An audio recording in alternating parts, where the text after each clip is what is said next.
Hola a todos, en esta ocasión vamos a hablar un poco acerca del Simple Present. Vamos a hablar para qué nos sirve, cómo lo utilizamos y vamos a ver algunos ejemplos. Empecemos entonces. Primero, we use the Simple Present for routines or habits, es decir, las cosas que hacemos a diario o que hacemos de manera rutinaria.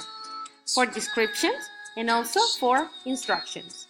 Tenemos dos auxiliares que son do para los sujetos I, you, we, they y does para los sujetos he, she, it o en la tercera persona como le conocemos también. Estos auxiliares los utilizamos solamente en las oraciones negativas y en las preguntas. Veamos las estructuras entonces. Para oraciones positivas utilizo un sujeto, el verbo en presente y un complemento. Las oraciones negativas, sujeto, auxiliar do or does, dependiendo del sujeto del que estamos hablando. Una negación, luego veamos que el verbo va en su forma básica porque tenemos la presencia de un auxiliar. Y finalmente un complemento.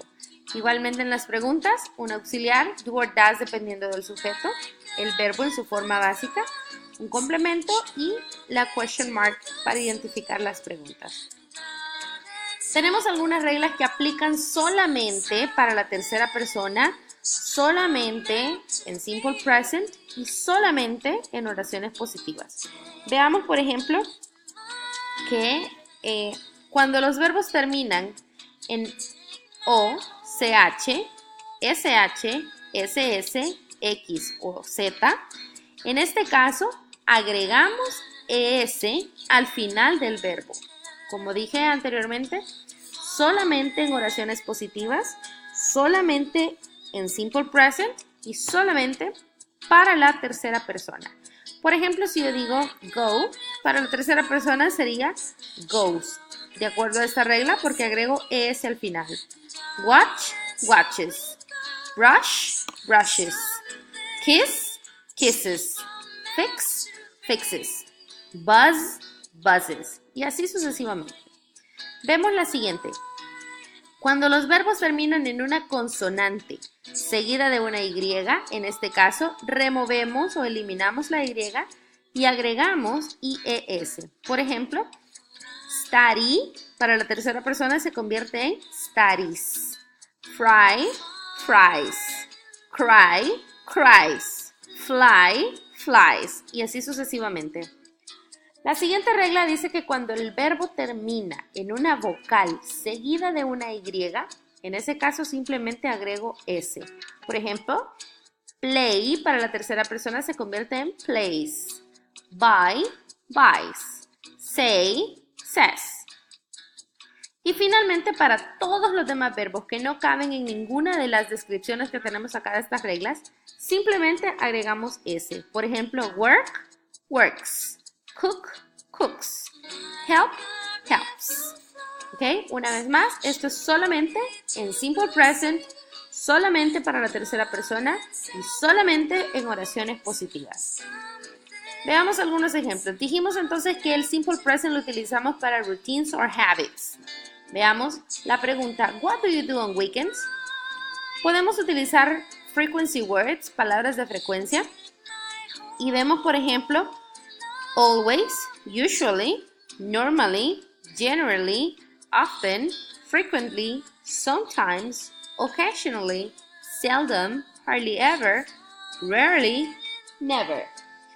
Puedo decir, por ejemplo, asumamos que los fines de semana hacemos los quehaceres de la casa. Digamos entonces, what do you do on weekends? Puedo decir, por ejemplo, I usually clean the kitchen in the morning. Moreover, I take out the trash.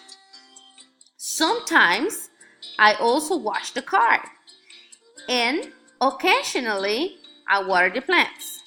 ¿Okay? Esos serían algunos ejemplos de las rutinas. Como vemos, utilizo un sujeto, un verbo en presente y un complemento. Veamos el segundo ejemplo. Y es en el caso de las descripciones. Para las descripciones, podemos utilizar los formatos que tenemos a continuación, que son solamente sugerencias, para poder sonar más naturales y poder sonar también más conversacionales a la hora de dar información, ya sea de una persona, de un lugar o de un objeto. Por ejemplo, para describir una persona, podríamos utilizar lo siguiente, damos el nombre de esta persona, la edad de esta persona, dónde vive esta persona, si trabaja, si estudia, cómo luce físicamente esta persona, cuál es nuestra opinión acerca de esta persona, qué le gusta a esta persona y qué no le gusta a esta persona. Cuando describimos lugares, podríamos decir el nombre del lugar, cuál es mi opinión acerca de ese lugar, la descripción de ese lugar, es decir, las cosas que podemos ver y que podemos encontrar en ese lugar. Juntamente con la descripción, podemos utilizar el there is, there are. Podemos decir qué es lo que tiene, it has. Y también qué tipo de actividades se pueden realizar en ese lugar. Podemos decir you can. Y seguimos con la descripción de las actividades. En el caso de los objetos, no necesariamente vamos a decir toda esta información. Esto debería ser según aplique de lo que estamos describiendo. Podemos decir cuál es nuestra opinión acerca de ese objeto que estamos describiendo.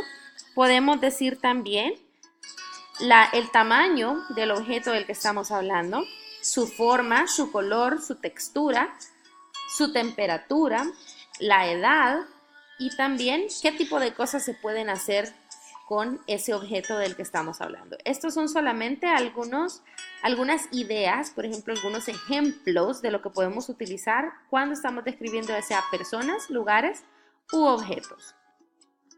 En el caso de las instrucciones, que sería el último uso que vamos a darle al simple present, tenemos acá el ejemplo de how do you prepare a hamburger. Esto es solamente un ejemplo. Ustedes pueden tomar el que ustedes gusten, ¿verdad? Vemos acá que según la imagen que tenemos los ingredientes como son bread, pickle, tomato, onion, cheese, beef, and bread.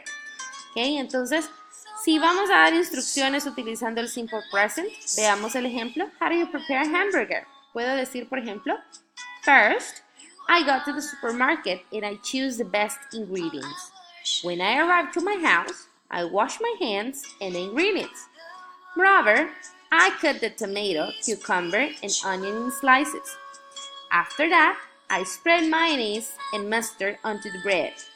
Then, I add ingredients one by one. Finally, I put the top bun and I enjoy my burger with a cold soda. Si podemos fijarnos, la estructura de todas las oraciones que tenemos acá, primero llevamos un sujeto, luego el verbo y finalmente el complemento. Espero que esto les haya servido y que podamos ponerlo en práctica. Nos vemos en el siguiente video.